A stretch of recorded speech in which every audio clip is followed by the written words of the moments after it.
Subscribe करें हमारे channel को आसान जिंदगी और इस बेल आइकन को प्रेस करें इसी तरह के और वीडियोस प्राप्त करने के लिए। नमस्कार, मैं शारदा पांडे आसान जिंदगी के किसी एपिसोड में आपका स्वागत करती हूं। आज मैं आपको बताऊंगी शारदीय नवरात्रि पर्व का घट स्थापना मुहूर्त और इस बार नवरात्रि में क्या क्या विशेष है इसको भी बताऊंगी। जैसे कि माता इस बार डोली में आ रही हैं तो इसका क्या प्रभाव पड़ेगा, अच्छा प्रभाव नहीं पड़ेगा तो क्या अच्छा प्रभाव नहीं पड़ेगा ये बताऊंगी। और क्वार नवरात्रि यानी कि 2021 में जो इसमें नवरात्रि चलेगी इसका मुहूर्त बताऊंगी, आप ध्यान से देखें। और नवरात्रि इस बार 8 दिनों की है तो इसका क्या दुष्प्रभाव है, यानी कि जब तिथि घट जाती है तो इसका शुभ प्रभाव नहीं होता, ये भी विस्तार से बताऊंगी। और जब तिथि बढ़ती है तो उसका शुभ प्रभाव होता है। इस बार नवरात्रि 8 दिनों की है तो आप इस वीडियो को ध्यान से देखें। कलश स्थापना से लेकर माता डोली में आएंगी इसका दुष्प्रभाव क्या है, और नवरात्रि 8 दिनों की है इसका दुष्प्रभाव क्या है। तो इस बार शारदीय नवरात्रि की शुरुआत 7 अक्टूबर 2021 दिन गुरुवार से शुरू हो रहा है, जो कि हिंदी कैलेंडर के अनुसार क्वार महीने के प्रतिपदा यानी शुक्ल पक्ष का प्रतिपदा अश्विनी महीने का प्रथम दिन से नवरात्रि शुरू होके 9 दिनों तक मनाई जाती है। तो इस बार प्रथम दिन 7 अक्टूबर दिन गुरुवार से शुरू हो रहा है और 7 अक्टूबर दिन गुरुवार को कलश स्थापना मुहूर्त कब है ये मैं आपको बताऊंगी।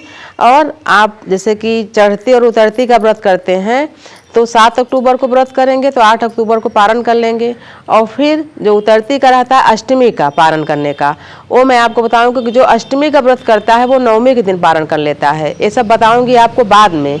लेकिन जो 9 दिनों का व्रत करता है उसको 10वीं के दिन पारण करना रहता है, तो इसका पारण मुहूर्त मैं आपको बाद में बताऊंगी। पहले 9 दिन का आप पूजा और व्रत करें। तो सबसे पहले मैं बताऊंगी 7 अक्टूबर को प्रातः यानी कि सुबह 6:17 से 10:11 तक ये है कलश स्थापना मुहूर्त, ये जो सुबह का है। फिर अभिजीत मुहूर्त बताऊंगी यानी कि 11:46 से 12:32 तक।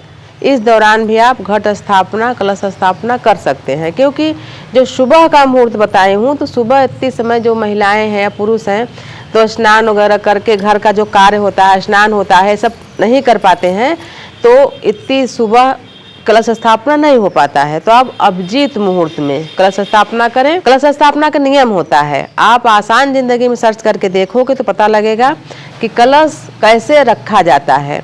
कलश का बहुत महत्व होता है।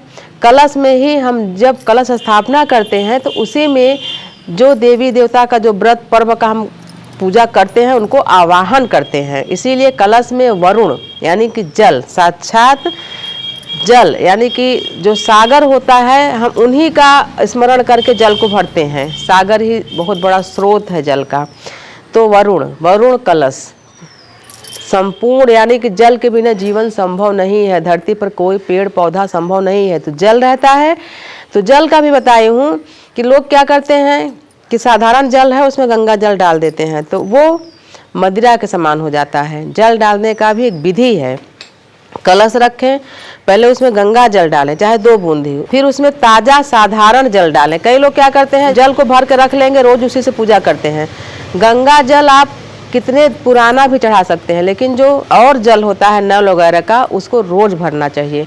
तो पहले गंगा जल 2 बूंद डालें, फिर साधारण जल डालें, फिर साबुत चावल, साबुत हल्दी की गांठ जो कि पूजा वाली लंबी वाली होती है, गोली वाली नहीं, लंबी वाली होती है, देसी हल्दी, सुपारी और कुछ उसमें सिक्के। पहले क्या होता था सिक्के सोने चांदी या तांबे का डालते थे, तो आज का जो प्रचलित सिक्के हैं ये भी आप डाल सकते हैं, इसको डालें।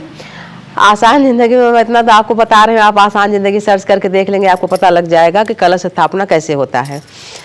जो पंच पल्लव होता है पत्ती आम की उसको सजाना चाहिए बहुत अच्छी तरीके से, हल्दी कुमकुम चंदन सब लगा के सजाएं। फिर उसको उस पर देवी जी का जो श्रीफल होता है, देवताओं पर दीपक जलाते हैं, देवी के पूजा में श्रीफल रखा जाता है। लक्ष्मी प्राप्ति के लिए कई बार बताई हूँ, सर्व औषधि लक्ष्मी पूजन में डाला जाता है, लेकिन सभी देवियों के पूजन में सर्व औषधि डालने से लक्ष्मी का जो प्राप्ति, धन की जो वृद्धि होती है वो उससे, उस औषधि से भी होती है, माता प्रसन्न होती हैं। तो इस दौरान आप कलश स्थापना करके विधिवत पूजन करें। अब मैं बताऊंगी कि नवरात्रि का शुभ अशुभ प्रभाव क्या है। तो इस बार माता दुर्गा अपने धाम से धरा धाम पर गुरुवार 7 अक्टूबर 2021 को आ रही हैं।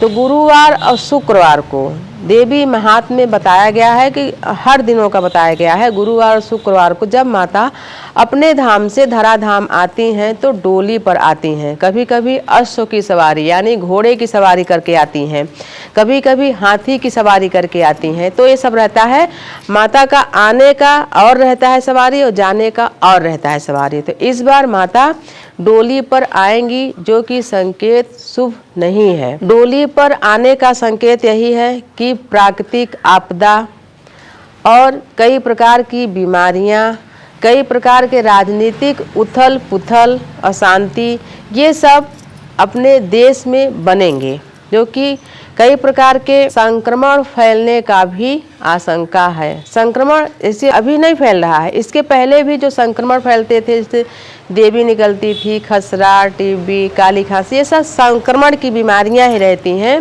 तो इस बार भी जो माता का डोली में आगमन हो रहा है, तो कई प्रकार के संक्रमण, प्राकृतिक आपदा, कई प्रकार के जो राजनीतिक उथल पुथल होते हैं, ये सब चीज़ें बनी रहेंगी। लेकिन माता का आगमन तो डोली में हो रहा है, पर प्रस्थान जो है वो गज पर होगा, यानी कि हाथी पर।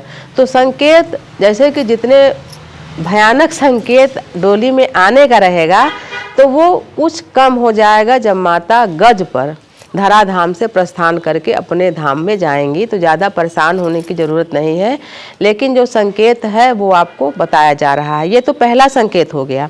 दूसरा संकेत, जब तिथियां घट जाती हैं, यानी नवरात्रि पर्व जिस दिन शुरू होता है उसी दिन अष्टमी होना चाहिए। उसी दिन में जब तिथि जब घट बढ़ होती है, तो जब घटती है तो भी शुभ संकेत नहीं माना जाता, लेकिन जब तिथि बढ़ती है तब शुभ संकेत माना जाता है। यानी नवरात्रि नवमी तिथि पर नवमी पड़े, दशमी पर दशमी, कभी कभी बढ़ के दशहरा पर नवमी पड़ती है, तो वो बहुत शुभ माना जाता है। लेकिन इस बार चतुर्थी और पंचमी 10 अक्टूबर को रविवार को ही पड़ने के कारण एक दिन का घट गया है। ये पूरी नवरात्रि 8 दिनों का है, इससे भी शुभ संकेत नहीं मिलते। तो जितने भी भक्त हैं, जितने जन साधारण हैं, उनको डरने की कोई आवश्यकता नहीं है।